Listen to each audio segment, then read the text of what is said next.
3 de la tarde vamos a dar comienzo a esta segunda jornada, este segundo día del Congreso Europeo Lares EAN.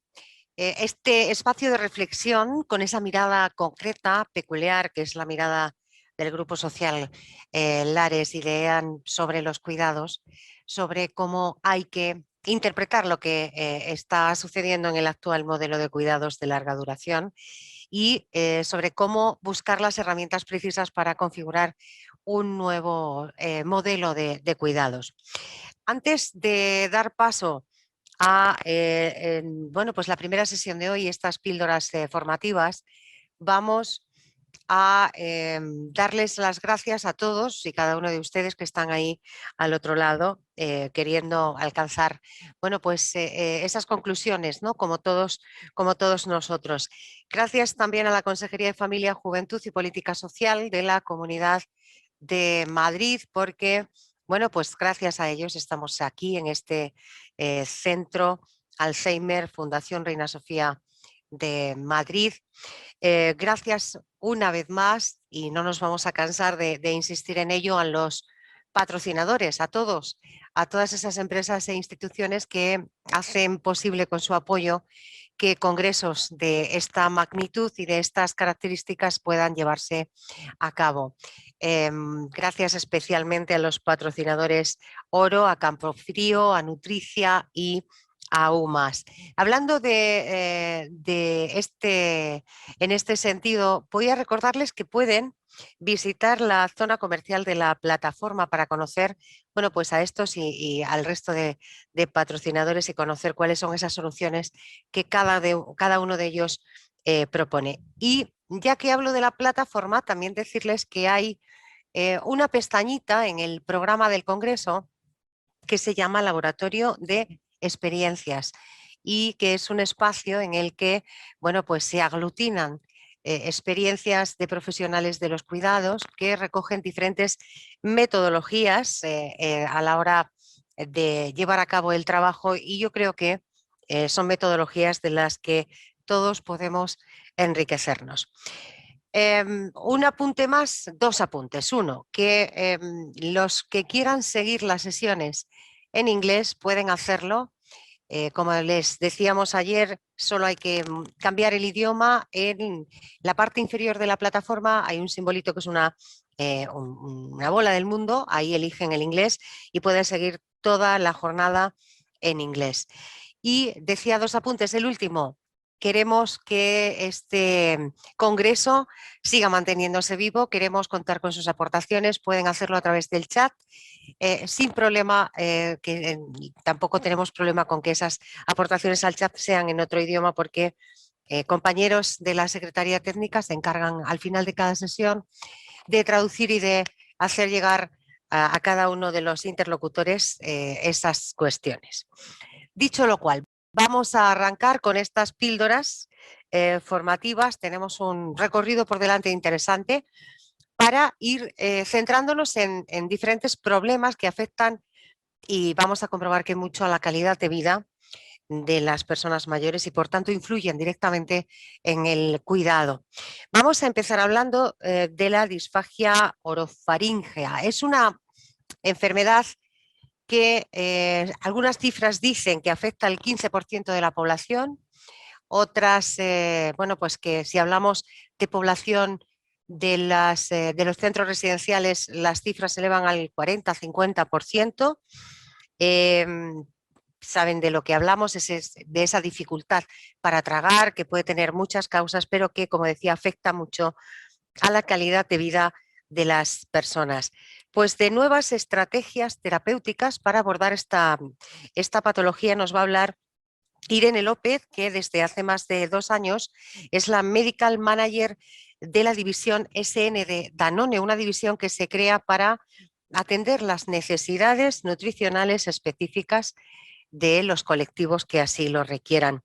Es nutricionista, como nutricionista ha estado durante casi 8 años en residencia de mayores, es decir, que tiene un conocimiento de primerísima mano sobre el problema, y en el Hospital Infanta Cristina en el servicio de oncología médica. Irene López García, cuando quieras. Buenas tardes a todos. Muchas gracias a los organizadores de este congreso por invitar a Danone Essen a participar en él. Estoy segura que muchos de vosotros conocéis de primera mano qué es la disfagia, porque la veréis continuamente en vuestros residentes. Y hoy lo que os queríamos traer, a ver si me permitís un segundo.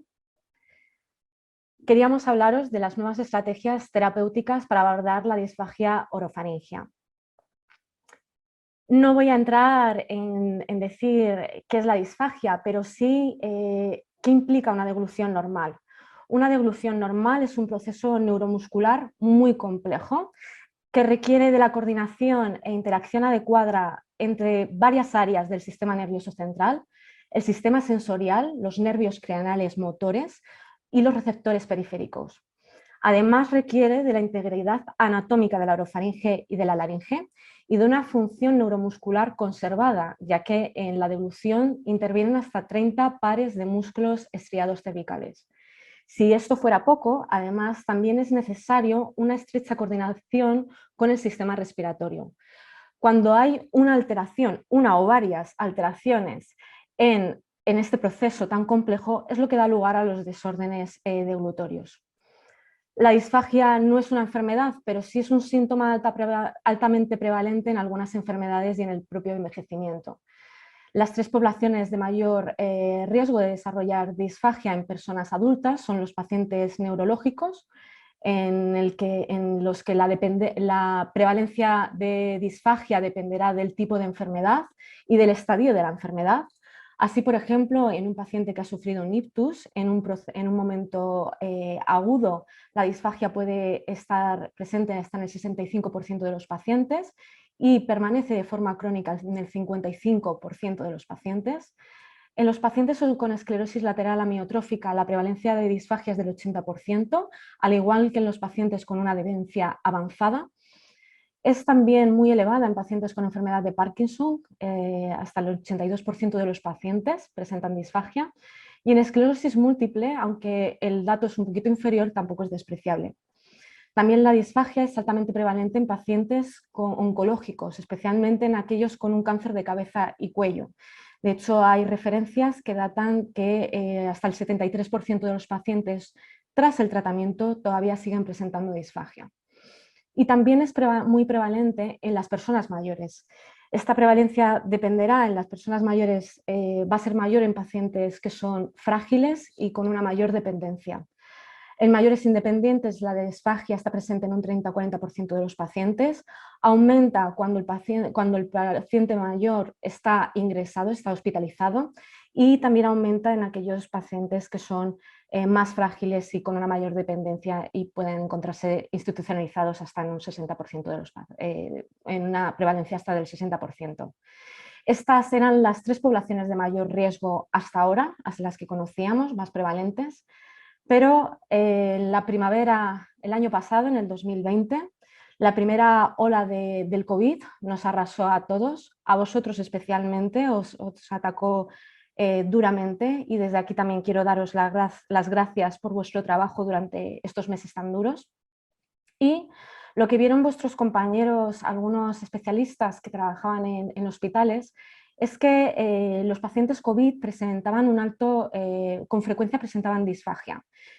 Y no solo aquellos que estaban ingresados en la UCI o que habían salido de la UCI, lo cual era de esperar, sino también en aquellos pacientes que estaban hospitalizados.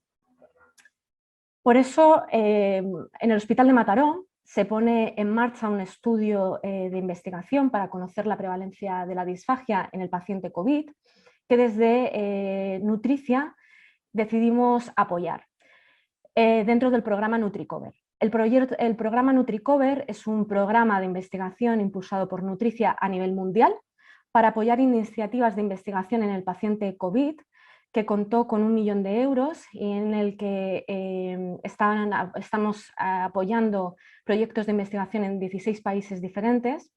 España fue el país que recibió una mayor financiación con 3 proyectos de investigación independientes, en los que estamos implicando a 28 hospitales y a más de 500 pacientes por COVID. Y uno de estos proyectos de investigación fue el estudio del Hospital de Mataró, que recientemente, en junio de este año, se ha publicado. Se trata de un estudio observacional prospectivo en 205 pacientes por COVID. El objetivo de este estudio fue conocer la prevalencia de la disfagia orofaringia, el riesgo nutricional, así como las necesidades de tratamiento compensatorio y también las complicaciones que presentaban estos pacientes a los 3 y a los 6 meses de seguimiento después del alta. Se evaluó a estos pacientes en 5 momentos, a las 24 horas de ingresar en el hospital, durante su hospitalización, también al alta, y a los 3 meses y 6 meses después del alta. Los resultados principales de este estudio fueron, en cuanto a las características demográficas, se reclutó un total de 205 pacientes. La media de edad fue de 69 años. La dependencia, el índice de Martel indicaba una dependencia moderada y con un índice de masa corporal que nos indicaba sobrepeso. Los datos de prevalencia de disfagia y de desnutrición, pues como veis, son muy elevados. Hasta la mitad de los pacientes, el 51,7% de los pacientes presentaron disfagia al ingreso. El 45% de los pacientes desarrolló desnutrición durante su hospitalización, con una pérdida de peso media de 10 kilos. Si nos fijamos en los factores de riesgo asociados, la disfagia se vio que era un factor de riesgo independiente de desarrollar desnutrición durante la hospitalización. Además, la hospitalización fue más prolongada en aquellos pacientes que estaban desnutridos y la disfagia se asoció de forma independiente también con un mayor número de comorbilidades, con más síntomas neurológicos, con una peor funcionalidad y también con una mayor institucionalización al alta del paciente. A los 3 y 6 meses, uno de los datos más significativos es que la disfagia seguía persistiendo en un 23% de los pacientes. Y uno de los datos, desde luego, más impactantes y más relevantes fue que la disfagia al alta se asoció con una reducción de la supervivencia, es decir, los pacientes que presentaron disfagia al alta versus los que no lo presentaron tuvieron una mayor mortalidad. Por eso los investigadores sugieren que el manejo de la disfagia, también de la desnutrición, debe hacerse de forma precoz, de forma agresiva y desde que el paciente ingresa en urgencias.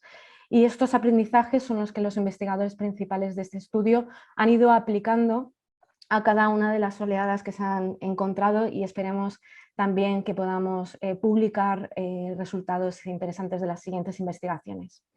Esta es una de las novedades en cuanto a investigación de los últimos estudios publicados.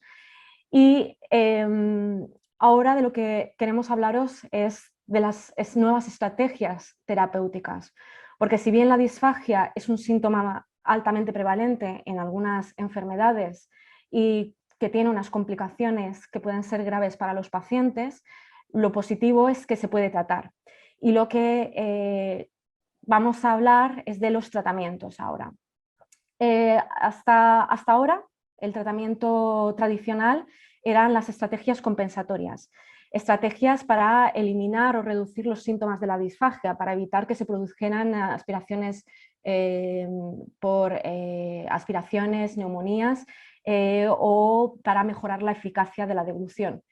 Pero las sociedades médicas como la SSD o la EUGMS y los grupos de investigación lo que recomiendan es combinar estos tratamientos compensatorios que han demostrado su eficacia con tratamientos que sean activos y que también actúen sobre la fisiología de la deglución.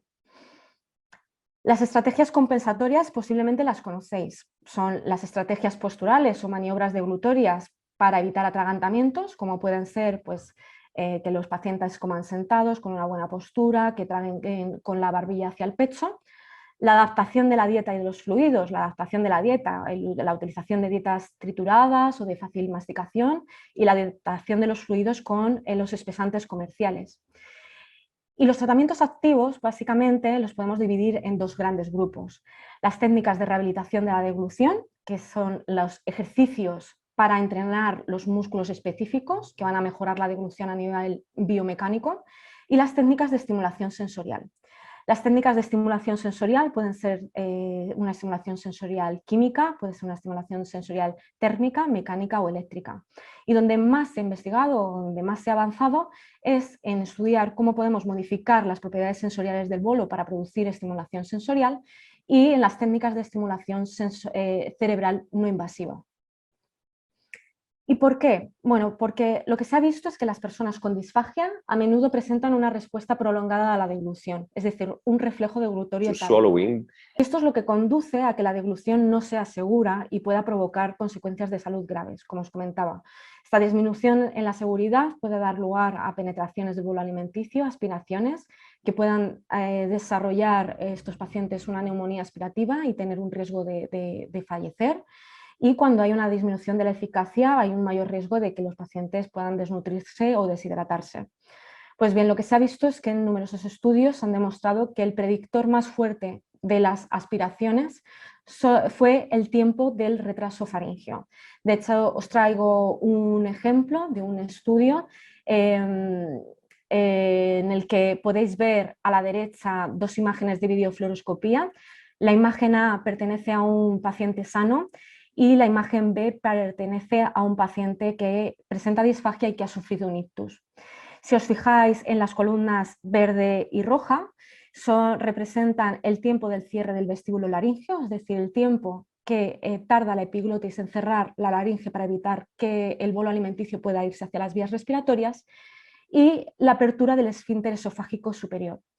Si nos fijamos en la gráfica B, si veis, tanto la columna B como la columna roja, la columna verde como la columna roja, nos indican que hay un retraso en el tiempo del cierre del vestíbulo laríngeo y en la apertura del esfínter esofágico superior, de milésimas de segundo, pero lo suficiente para que se produzcan aspiraciones. De hecho, estos parámetros se ven en este estudio que fueron los más característicos y relacionados con la aspiración en los pacientes con disfagia que habían sufrido un ictus. La duración total de la respuesta deglutoria en los pacientes con ictus es significativamente más larga que en los sujetos sanos. Además, existe evidencia de que los déficits sensoriales en pacientes mayores y en pacientes neurológicos están estrechamente relacionados con estos trastornos de deglución y con una mayor prevalencia de las aspiraciones. Por eso los grupos de investigación recomiendan, sugieren aplicar tratamientos activos como puede ser la estimulación sensorial para poder modular la respuesta deglutoria, para poder acelerar la respuesta deglutoria. Y esto se entiende o se puede explicar viendo cómo funciona la fisiología de la deglución. Las propiedades físico-químicas del bolo alimenticio pueden ofrecer estímulos sensoriales como es la temperatura, temperaturas altas o muy bajas, o una amplia gama de agentes químicos que ofrecidos a la boca y a la orofaringe pueden estimular, pueden activar las fibras nerviosas de los nervios craneales. Los nervios craneales van a transmitir la información sensorial al centro deglutorio que está ubicado en el tronco del encéfalo y que va a participar como si fuera un director de orquesta, integrando la información procedente de los nervios craneales junto con la de la corteza cerebral. De manera que este centro deglutorio va a provocar una respuesta deglutoria más rápida. Pero es que, bueno, ¿cómo se produce esta estimulación sensorial? Pues la estimulación sensorial de los nervios craneales, para que se produzca esta señal nerviosa, se va a lograr a través de una serie de canales iónicos, que son los denominados canales de receptor de potencial transitorio. La mayoría de estos receptores son sensibles a más de un estímulo, a la temperatura, al pH o a sustancias irritantes. El primero de estos receptores de potencial transitorio descubierto fue el TRPV1, que es sensible a temperaturas muy elevadas, por encima de los 43 grados centígrados, lo cual provocaría un daño en el paciente, o a agonistas naturales como son la capsaicina presente en el chile picante o la pimienta. Y después se descubrieron otros receptores de potencial transitorio y voy a poner foco en el TRPM8. Este receptor es sensible a temperaturas frías y a agonistas naturales como son el mentol, como es el eucalipto o también el limón. Pues bien, estos receptores pueden considerar dianas terapéuticas muy prometedoras para desarrollar tratamientos activos para las personas y para los pacientes que tienen disfagia. Los agonistas naturales son sustancias que son capaces de unirse en estos receptores y provocar una respuesta. Han demostrado que al aumentarse su contenido en el bolo alimenticio, pueden acelerar la deglución, pueden reducir el número de penetraciones y también reducir el residuo faríngeo, relacionado con un mayor riesgo de aspiración. Se ha demostrado también que la estimulación sensorial con frío en la orofaringe tiene beneficios para el reflejo de deglución en la disfagia de los pacientes. Os traigo también dos referencias. Una en la que se vio que el agua a una temperatura por debajo del agua corporal en pacientes que habían sufrido un ictus y tenían neumonías repetitivas, se activaba el reflejo de deglución. Y otro estudio que se realizó en pacientes mayores institucionalizados, en los que la estimulación con frío y con mentol mejoró también la sensibilidad del reflejo deglutorio. Como veis, todavía no hay muchos estudios, pero sí cada vez hay más estudios en cuanto a la estimulación sensorial para modular esta respuesta deglutoria de los pacientes con disfagia. Y esta es la evidencia que es la base de la innovación de un nuevo suplemento nutricional oral, Nutilis Complete, que os queríamos presentar. También queremos decir y poner de manifiesto que en el abordaje del tratamiento de los pacientes con disfagia, desde Danone Essen hemos sido pioneros. Fuimos pioneros en lanzar un espesante de segunda generación que incorporaba gomas en su composición, Nutilis Powder, que lo hacía resistente a la amilasa. Posteriormente fuimos los primeros en lanzar un espesante de los denominados claros, que además de ser resistentes a la amilasa también mejoraban el cumplimiento por parte de los pacientes. Posteriormente lanzamos un suplemento nutricional oral ya espesado para que fuera más fácil de utilizar para los pacientes, resistente también a la amilasa. Y ahora traemos unos innovadores sabores para la estimulación sensorial de los pacientes con disfagia. Os presentamos dos nuevos sabores de Nutilis Complete Mango Peppermint y Nutilis Complete Lemon Mint, a los cuales se les han añadido extractos de mentol, entre otros aromas, para producir la estimulación sensorial de la orofaringe a través de esta estimulación de los receptores sensibles al frío. De esta manera pretendemos facilitar la deglución mediante la estimulación sensorial, poder compensar esta pérdida de sensibilidad orofaringea en las personas mayores y pacientes con enfermedades neurológicas y poder así activar también los receptores sensibles al frío en la orofaringe. Esto, aparte de toda nuestra innovación y nuestra investigación en nuestros centros de I+D, lo hemos querido hacer con la colaboración de expertos. Nos hemos apoyado en Fundación Alicia, un centro de investigación de tecnología culinaria que se encuentra en Cataluña, que investiga sobre las técnicas culinarias para pacientes que no puedan alimentarse de forma tradicional, como son los pacientes con disfagia, pero también investigan pues, en pacientes metabólicos, con metabolopatías o oncológicos. Y también quisimos testar el nuevo Nutilis Complete con el propio paciente con disfagia y con los profesionales sanitarios. Hemos mantenido también los sabores tradicionales, vainilla y fresa, porque con una mayor variedad pretendemos también facilitar la adherencia al tratamiento. Los pacientes con disfagia son pacientes que o bien tienen tratamientos largos o incluso son crónicos y que suelen tener un mal cumplimiento y una mala adherencia tanto a la dieta, a la adaptación de los fluidos y de esta manera pues pretendemos que tengan una mayor variedad para que evitar el cansancio y el peor cumplimiento. También hemos querido reformular nuestro Nutilis Complete, lo hemos querido hacer más hiperproteico, porque normalmente son pacientes con un alto riesgo de desnutrición que requieren un mayor contenido de unos suplementos hiperproteicos, hipercalóricos.